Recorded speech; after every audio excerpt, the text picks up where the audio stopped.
তোমার আমার নাম কি মৌলানা সাহেব?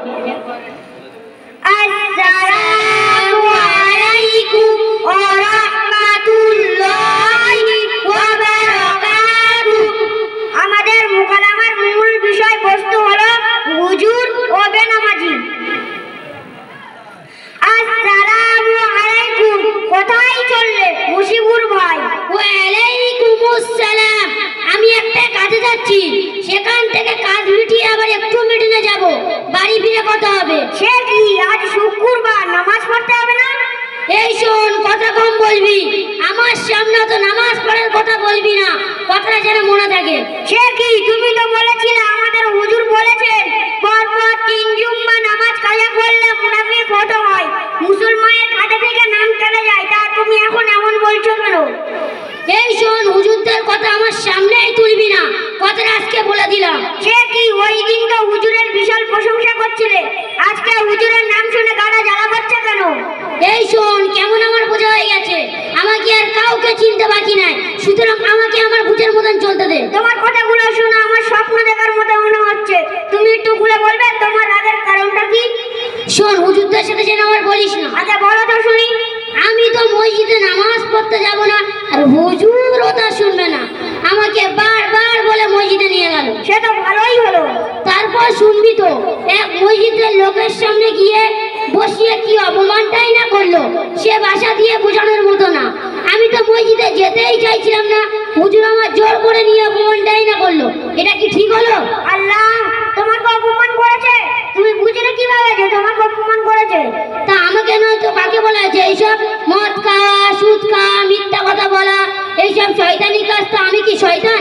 আমি কিছু বুঝি না, এইসব কথাগুলো কাকে বলা হয়েছে? আচ্ছা ভাইয়া, হুজুরের সাথে কি তোমার কোনো রাগারাগি আছে? না, তা অবশ্যই নেই। তাহলে তুমি বুঝলে কিভাবে যে এই কথাগুলো তোমাকে বলা হয়েছে?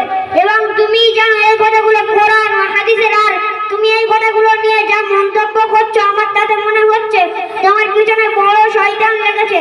তোমার কতবার করে বলেছি তুমি এই খারাপ ছেলেদের সঙ্গে মিশবে না, তবু আমার কোনো কথাই শোনোনি। দাঁড়াও, তোমার একটা ব্যবস্থা করছি। কি, তুই আমার কি ব্যবস্থা করবি রে? আগের দিনগুলোর কথা সব মনে আছে তো?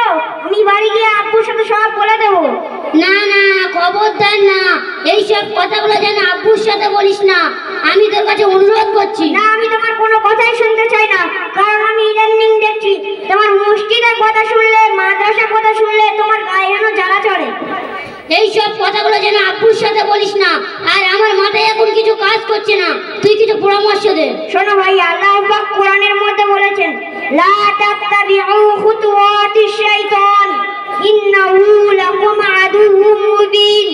অর্থ, তোমরা শয়তানকে অনুসরণ করো না, সে তোমাদের প্রকাশ্য শত্রু, আর তুমি তো শয়তানের অনুসরণ করছো, সুতরাং তোমাকে জাহান্নামে যেতে হবে।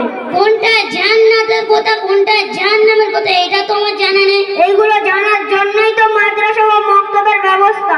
তোমার ওইদিকে চিন্তা ভাবনা নেই, উল্টো আরো বিরোধিতা করো। শোন, আমার মারাত্মক ভুল হয়েছে, আমি খারাপ ছেলেদের সাথে মেলামেশা করে আমি আমার জীবনটা বরবাদ করতে চাই না। আমি ইসলাম সম্পর্কে জেনে শয়তানের পথ ছেড়ে আল্লাহর পথে চলতে চাই। বল আমাকে কি করতে হবে? তোমাকে দিনিয়াত মুনাজ্জাম মক্তবে ভর্তি হতে হবে।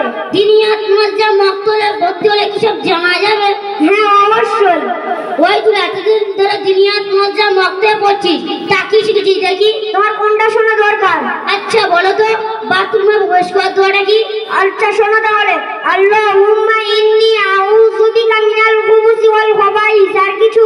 আচ্ছা বলো তো, মসজিদে প্রবেশ করার দোয়াটা কি? আল্লাহুম্মা ইফতাহ লি আবওয়াবা রাহমাতিক। আর কিছু?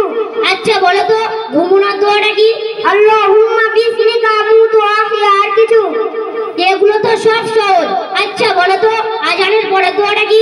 আল্লাহুম্মা রাব্বা হাযিহিদ দাওয়াতিত তাম্মাহ ওয়াস সালাতিল কায়িমাহ আতি মুহাম্মাদানিল ওয়াসিলাতা ওয়াল ফাযিলা ওয়া বা'আথহু মাকামান মাহমুদান আল্লাযী ওয়া'আদতা ইন্নাকা লা তুখলিফুল মিআদ। আর কিছু? আচ্ছা বলো তো, মানুষ মারা গেলে কি দোয়া পড়তে হয়? ইন্না লিল্লাহি ওয়া ইন্না ইলাইহি রাজিউন। আর কিছু? এতে কোনো মতে দেখছি কাবু করা যায় না।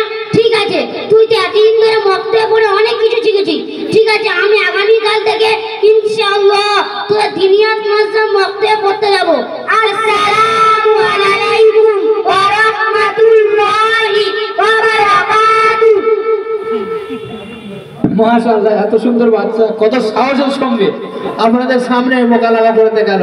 মোকালামার নাম হুজুর আর বেনামাজি, বেনামাজি হুজুরের মোকালামা।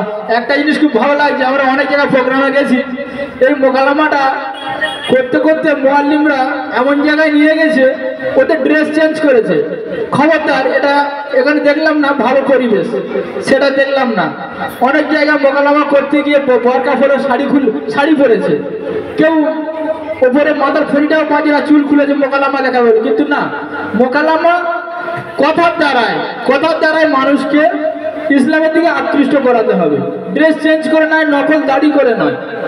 হ্যাঁ, এটা খুব খেয়াল রাখতে হবে, খুব ভালো। আর একটা জিনিস দেখলাম, আমরাও করি না, আমরা 2 দিন 3 দিন করে প্রোগ্রাম করি, 1 লাখ টাকার উপরে বাজেটে খরচা, একটাও দোকান বসাতে দিই না। এটা খুব খারাপ জিনিস।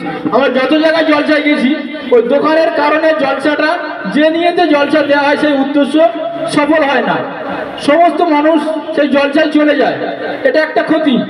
2 হলো, ছেলে মেয়ে সেই জলসায় ভিড় করে, তারা অত টাকা খরচা করে মানুষ জলসা দিচ্ছে, সেখানে আসে না। ওই জন্য এইসব প্রোগ্রামে দোকান না দেওয়া একদম বেটার। আর একটা দিক হলো,